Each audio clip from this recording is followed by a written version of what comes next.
Hello, I'm Denise and I'm an alcoholic.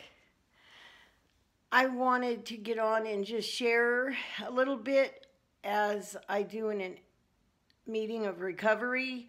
Today is my 26 years of sobriety, and it's a little different this year. My husband passed away 7 months ago from COVID, and I miss him, and I'm so used to the two of us being together all the time. And since our health, or my health, started going down in '04 and I was diagnosed with lupus, my husband and I would do our recovery meetings online, or so to speak, instead of face to face. And now with the pandemic, most people are, even the healthy people, are doing online meetings. So I thought I would share my story with you. I always start out asking God to just erase everything that's going on in my mind and clear it and fill me up with your will. So I just want to take a moment of silence. And I want to take a moment of silence for those in and out of these rooms in recovery, and those who are not in recovery, those who have an addiction problem of any kind. I want to take a moment of silence. Pray for your loved ones, your friends, anybody you know that may be addicted to something. It doesn't matter if it's alcohol or drugs. Addiction can take over our lives. So I want to take a moment of silence.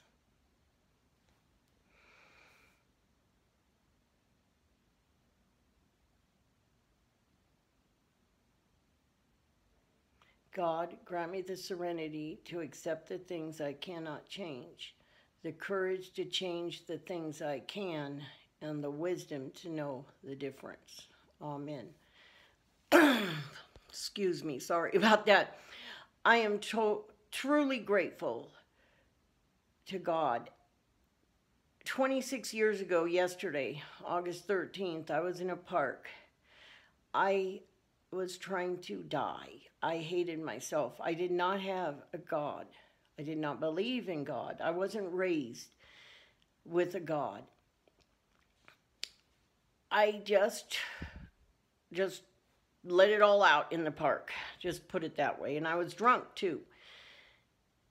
And I asked God if you're there to help me. And God did help me. And I've shared this story, but I want to share it again because this is what keeps me going whenever I get those stinking thinking up here that alcohol or drugs sound good. I remember the angel in the park.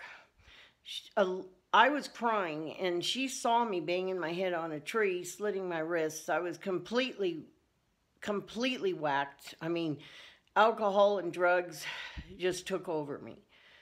And I was praying, and she came up to me and just told me her story, and I wasn't talking. I didn't say a word. I was just sobbing. And she told me about her life. She was abused. She showed me the scars on her arms and her legs. And she went in the hospital, and it was a mess, okay? It was way worse than what I was going through. And I got to look in the mirror and see me. I got to look in the mirror and see exactly me if I continued to do what I was doing. She shared her story, and then she said that if I had nowhere to go, that I could stay with her in her trailer in the park, because she was going to be there for 3 or 4 days. She told me. She offered me a beer, and I was like, no, I don't drink. I don't drink with homeless people. I don't smell like you, like I'm better than. And I was exactly her. I was drunk completely, and I was homeless. At that time, I was homeless because I went back from the recovery house I was in for 6 months and disappeared and drank. And I want to share this because if you feel similar, I want you to know you're not alone. And I want you to also know that there is hope and you can change.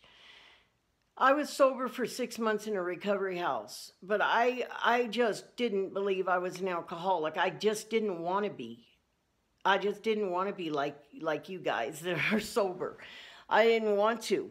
And I ended up calling which at the time, my husband, I was married, my first husband, and was very abusive, and it was very toxic, full of drugs and alcohol. And when I got to the recovery house, in my mind, it's like, okay, God, if I call him and he answers the phone, it's your will. If he doesn't answer the phone, it's your will. Okay, well, I called him every month for 6 months until he answered the phone. So that was totally not God's will. Okay, and I wasn't going to stop until he answered that phone. And 6 months down the line, he answered the phone and I was out. And he was my higher power. My ex-husband was my higher power along with the drugs and alcohol. And fortunately, I was out there for a week and I came back, thankfully, because of the angel in the park. I prayed to a God that I didn't believe in, that I was cussing at, and God saved me. And I was told that when you believe in God and you surrender and give yourself to God, he'll save you. And I was like, well, I didn't believe in God. And I didn't know I was surrendering and actually doing step 1, 2, and 3 in the park that day. But that's basically what I was doing. And I was drunk too. Now, I don't consider it that I took the step because I was drunk. But I consider it was the 6 months that I was sober, the seed was planted.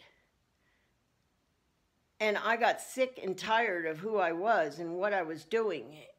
And God saw that my heart. And God brought that lady to me. And I believe she's an angel. Because when she was telling me that I could have a place to stay if I have nowhere, and then she walked away, she disappeared like you just seeing her and then gone, like on Touched by an Angel. Also, I wanted to share this. I probably shared it in the other videos when I was talking about it, but I didn't tell her anything about my life. All I did was grab her and hug her and sob in her arms. And I never did that. I didn't hug people. I didn't want any part of you. I didn't want anybody to be close to me. I just couldn't handle it. I grabbed her and sobbed. And to me, that was God letting me meet me and see my future if I continue to drink. And I'm so grateful for that lady. And she's an angel. I believe she was a spiritual angel to come to me. I don't know if she was a human being that was homeless, but it doesn't matter. I know that that would be me if I did not stop drinking and using. And months after that, I went back to the same park trying to find her, to thank her. And every time I see a homeless person, I always acknowledge them. Sometimes I give them food. I truly believe that God is watching over us, even if you don't believe in God. God is watching over us. I believe that. I believe that we're spiritual beings having this human experience, and that's why we feel pain, and that's why we cry, and that's why we laugh. I mean, we have all these emotions, and when we're spiritual only, when we're with God, we're not human, so it's a total different experience. And this is just my belief. And the reason I believe it is because I've experienced people that have passed away come back to me. The first time was in 2001 when my grand sponsor passed away. And we talked about death before she passed away. She had cancer and she knew she was dying. And it was a blessing. I got to talk to her and she shared her beliefs. And she truly loved God. She showed me how to work the steps in my daily life. And I miss her and I love her. And that was in 2001. And then when my husband passed, he came to me, and I know he's watching over me. I feel it. And I feel a few other times when people have passed. So I believe it. And I didn't believe that until I experienced it. I just didn't believe it. I guess I was stubborn. I couldn't believe it until I experienced it, but I do. I am truly grateful. I want to share a little bit so you know, a lot of you that follow me know. Now, before I go, I want to say, in case the video stops, I'll make a part 2 because my phone only has so much memory. It doesn't let me continue all the time. I started drinking, I believe, 5. My mother gave me wine and added water to shut me up. Because yes, back then I still talked a lot, actually probably like I do now, but more. No, that's a joke because I know some people tell me I talk too much. But no, truly, she gave me wine, and I used that as an excuse when I got sober to say, well, that's why I'm an alcoholic, because she gave it to me at 5 years old. And I don't know how many years she gave it to me. I can't remember. But I just know that I liked the taste. And then I started asking her if I could just have the wine without the water. And then she had vodka hidden. And when I started getting her vodka and drinking it plain at 5, 6 years old, it's like, now I think about it, it's gross. And then I filled it up with water so she wouldn't know that I, was into it. But I don't know if she ever found out because I can't remember. But I do believe that she was an alcoholic because she drank a lot. And she was the mother that adopted me. And she was the mother that was abusive. She was the one that I don't know, she was my higher power. She thought for me, she did for me. She had control completely over me. Mental abuse, which I didn't, of course, know about as a child. The way I was raised, it was normal to me. And then when I got older, I saw that that wasn't normal. She had a man friend, and I didn't know this until after I got sober, but she had it all planned out that he was going to show me about sex, and that was just not right. And I don't want to get into details. But if you've been abused, you know what that's about. And I don't want to trigger people, so I don't want to go into that. But I do want to say that no matter what kind of abuse, no matter what bad things have happened, we can get help. And we don't have to allow the abuse that happened to us or the addiction that we got into, we do not have to allow it to run our lives.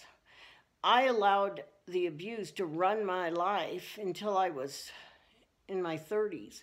I got sober, clean and sober at 30, but it took a good 5 years of a lot of work on myself to get the cobwebs out, to clear my mind, and to stop playing the victim, because I was a victim and that's all I knew. And the 12 steps is what helped me stop being a victim. And because of the angel in the park, I got to see myself in the mirror and see exactly who I'm going to be if I continue to drink and use. And the 12 steps slowly cleaned my soul and cleaned me from the inside out. I think of the steps as the recipe of life, and I believe that as how do I put this? I do have some memory loss. I don't have dementia, but I was told a little over a year ago, that I have cognitive memory loss, and I'm 56 years old. So my memory for my age is not very good. So please bear with me if I sometimes jump around or go off topic. I'll try to get back to where I'm supposed to be. It's like God just erase everything that's going on in my mind and just fill me up with what I'm supposed to talk about. My husband would say often, God so loved the world that he gave the world you. And I share that because it didn't come from my husband. It came from other people. He heard it. A minister said it. Different people say things, and it just clicked, and it just resonated in my soul. So that's why I say it. God, to me, is everything I see, I touch, I smell. God is the world, and God created you and me and put us in this world. And to me, that's why we're special, because we're children of God. No one is better or worse than. Sometimes I act worse than, and sometimes I act like I'm better than, because that's my ego and pride. But I am not better or worse than anybody. Sometimes we choose to do positive actions, and that's good. And sometimes we choose to do negative actions, and that makes us look like we're worse than. When I was in my addiction, I was a basket case. I was an alcoholic, drug addict, homeless, hated everything around me, and hated myself. And when I asked and reached out for help in the park that day to a God I didn't even believe in, a God that I was cussing, God helped me. And I was told a while back in early sobriety to be careful what you ask for. Are you ready for what you ask for? Because God will give it to you. And I am so grateful that I got sick and tired of the way I was, because I got desperate to change. I was gifted with desperation. And I continue to keep that desperation to stay sober. I'm not desperate and miserable today, but I'm desperate to continue to receive the peace that I have been receiving. And yes, a lot of you that have been following me have seen the last 7 months of my emotions going up and down, trusting God and playing tug of war and not trusting God. And that's human. That's normal. That's my humanness acting. When I center myself, and I for me personally, to center myself is just breathing in God and love and breathing out me. And I start that every day. And I don't just pray in the morning, noon and night or whatever. I don't have set times to pray. I used to. And then I would forget those times and not pray. And then I would beat myself up, and I crying on my sponsor on the phone. And she said, listen, God knows everything about you before you even know it. God knows your heart, and God knows the words you're going to say. So if you forget, it's okay, because God knows. She said that she thinks of prayer as an ongoing conversation through the day, and meditating is listening. So I started this, I don't know exactly when in my sobriety, but I just started asking God to fill me up with what your will, and erase everything that's going on in my mind, and everything that I think I know about God and religion and the 12-step programs, and just clear my mind and fill it up with your will. And then I keep that on a daily basis, an ongoing prayer through the day to God. And that's been working for me for quite a while. And there's some prayers that I like to say that are written prayers, some that poems that I've always shared that has helped me, and I use it as a prayer and I meditate on it. But most of the time I just talk like I'm talking now from my heart to God. I cry, I laugh, I'm just expressing, and that's what has helped me. I wasn't raised in a religion. I didn't have to change what I believed when I got here, because I didn't believe.